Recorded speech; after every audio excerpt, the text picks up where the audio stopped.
Get ready with me while we talk about relationships and mental health. So I will list all the products I'm using below or in the comments. I already attempted to film a video where I was saying the products as I was talking, but it got really confusing. And as someone with ADHD, I can't keep track of that many things at once. So I've been in a relationship for 8 months. Which in the grand scheme of relationships is not a super long time, but it is, I think it does border on long term.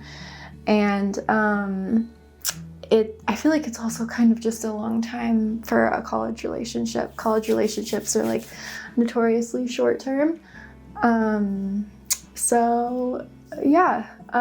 I dated through college quite a bit. As someone who has anxiety, pretty severe anxiety, and ADHD. It was more so the anxiety that got me as I was dating, and it was actually extremely difficult. It was really, really rough, especially during the casual phases of dating when it's like I was masking a lot. Because I didn't want to scare anyone away. I didn't feel like I could communicate with anyone or really ask anyone for any, special compassion because it was just the beginning phases. So I had a really hard time in the casual phases of dating.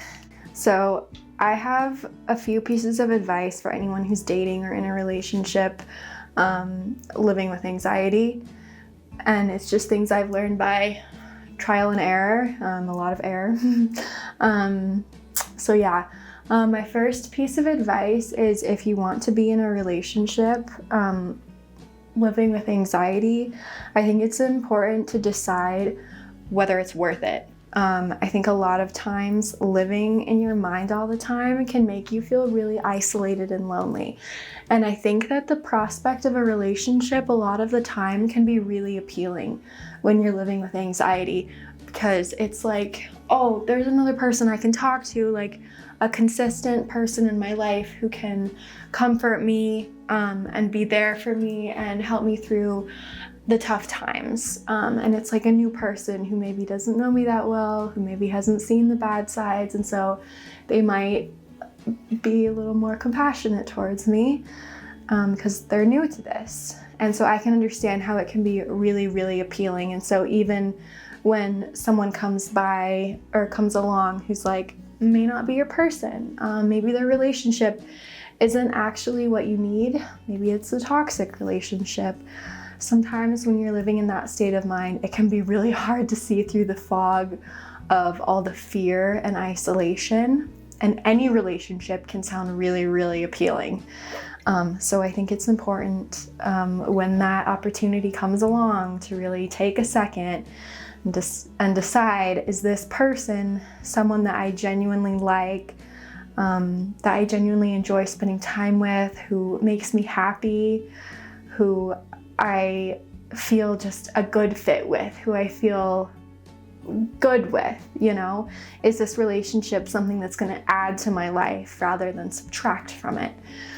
Because you might get into the beginning stages of a relationship, jump into it because, oh, there's someone else, and it might turn out not to be the best for you. And also once you have that person, sometimes it can be hard to let them go also because of the anxiety.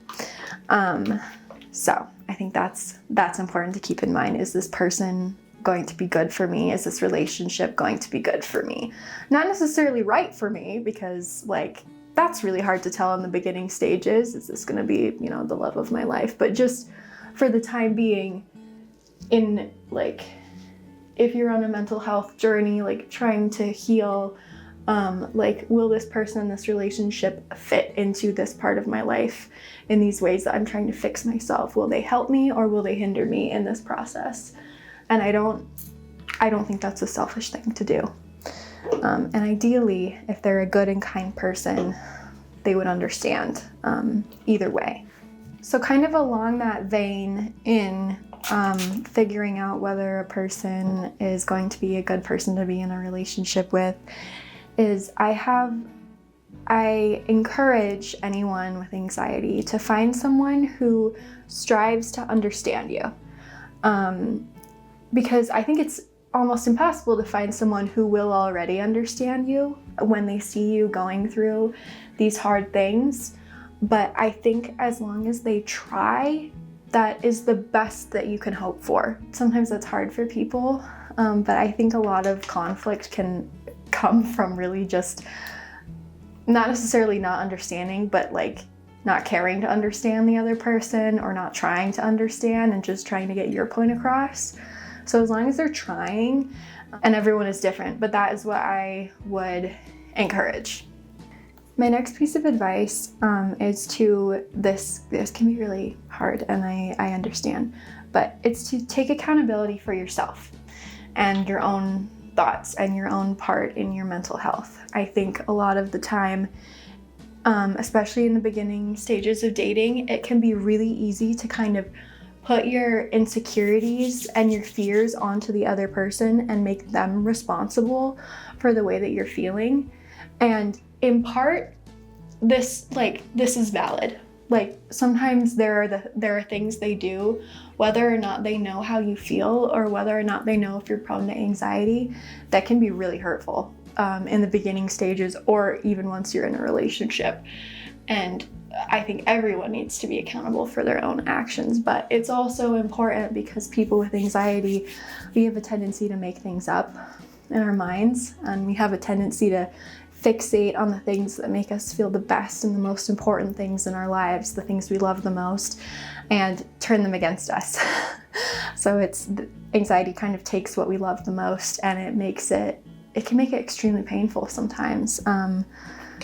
Like when I was younger, the thing I loved the most was my parents. And so that was what I worried the most about. When I got older, the thing I loved the most were my friends. And so that was what I worried the most about. So once you get into a relationship, that can be your new favorite thing, but that can also be what your anxiety latches onto the most.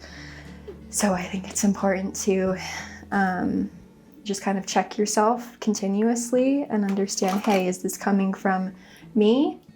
Is this something that I can work on my own? And if it is something that's coming from you, that doesn't necessarily mean that you have to deal with it on your own. Like, if it's coming from you, I think you can still communicate and say, hey, I'm having this worry, I'm having these anxious thoughts. Maybe they can help talk you through it, or they can just understand. So my next piece of advice that I would encourage is, in addition to self-accountability, is maintaining some independence for dating, long-term relationship, anything that involves like another person that you're seeing consistently that you might be slightly dependent on, is to just kind of have like a daily, weekly practice or series of practices that keep you grounded and keep you kind of focused on yourself. Because I know in those early stages, it can be really easy to focus on another person. Sometimes that helps take the weight off our shoulders. It's like, oh, I don't have to think about myself anymore. Like, I don't have to think about my own thoughts and be so in my head. I can focus on this other person. Sometimes focusing on that other person can be a little bit suffocating for that other person. And it can also just, it can just cause some tension and some friction in a relationship. And so in order to kind of keep yourself grounded and balanced, I think balance is the most important thing. But in order to maintain that, I would have like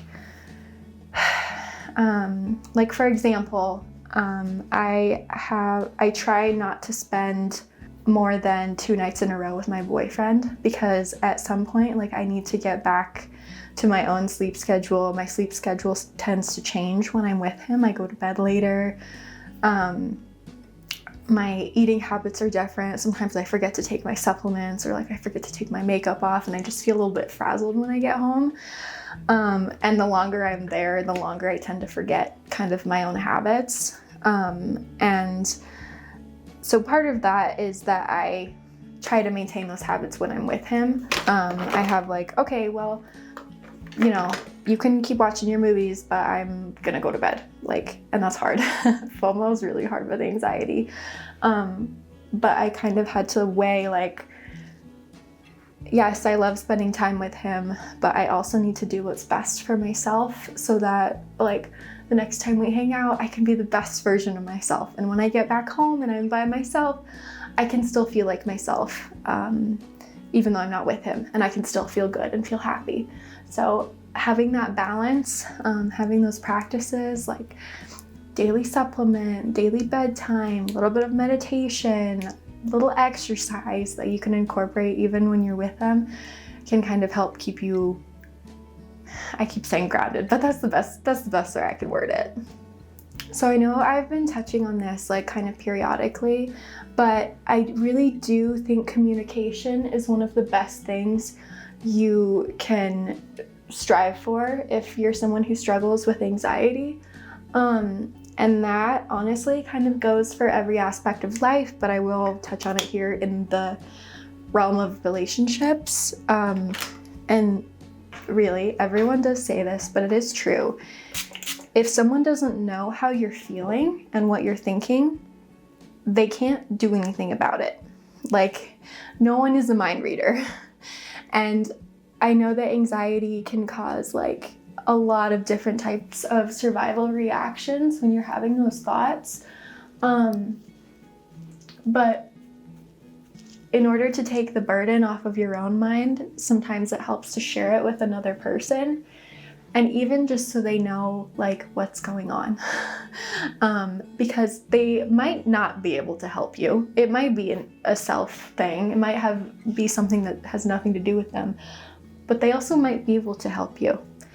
And regardless of whether they can help you or not, it's also important to communicate because that helps keep their feelings thought of. Like, obviously, the other person in the relationship, even if they don't have anxiety, they do still have feelings and they get sad and they get their feelings hurt. And some of the reactions that anxiety causes can be really hurtful to other people. You know, going silent, stonewalling, yelling, picking little fights, like that can really wear on a relationship and on the other person in the relationship. And communication can't fix everything, but it can really help. It can really help with that. Just saying like, hey, I'm having these thoughts, I'm feeling really anxious, I'm feeling really worried, I'm not going to be on my phone for a few days, or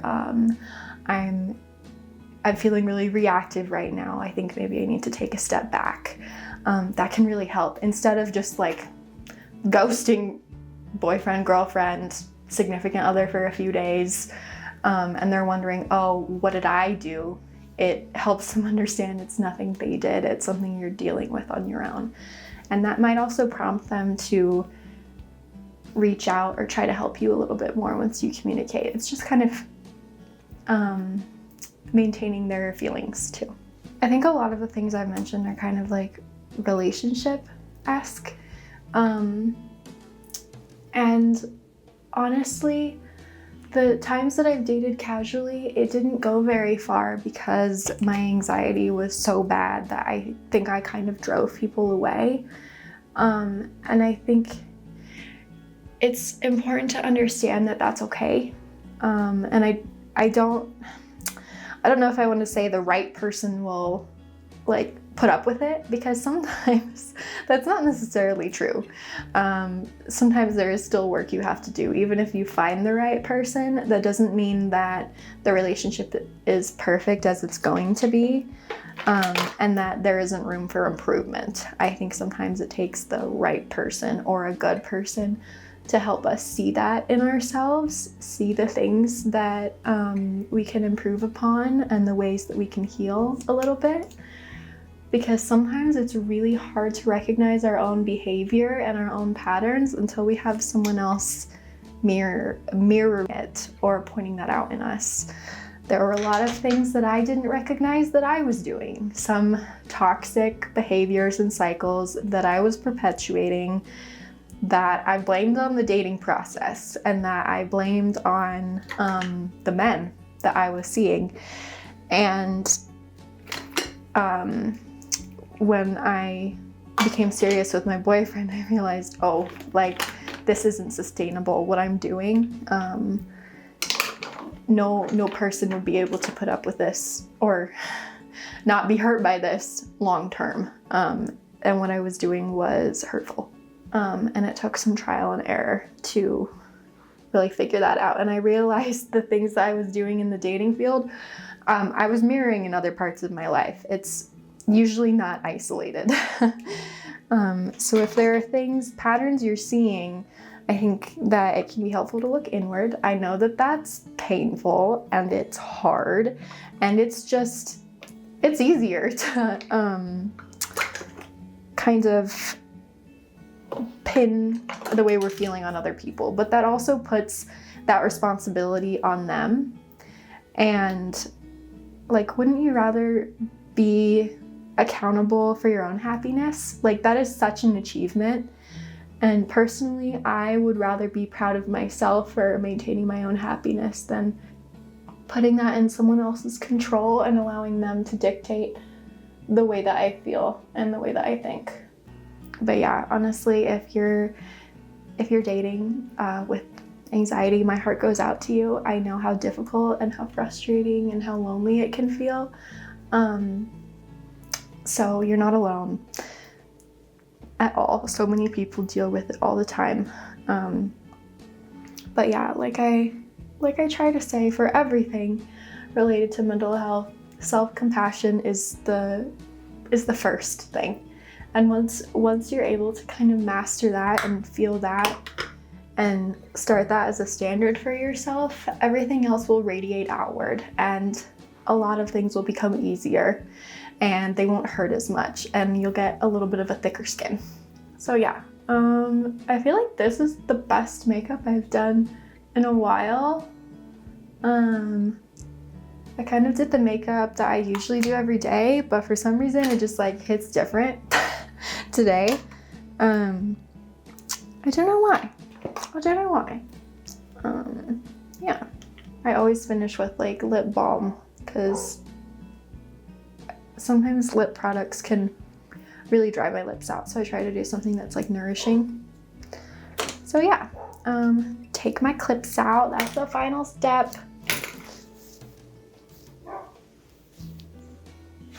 So yeah, that is the final look. I'm all ready to go watch something on the couch, and that is my advice for the girlies, that anyone with ADHD who's dating, especially in college, because heaven knows that is just, sometimes you're in the trenches for that one. So yes, let me know if there's anything else you want to see, and I'll see you next time.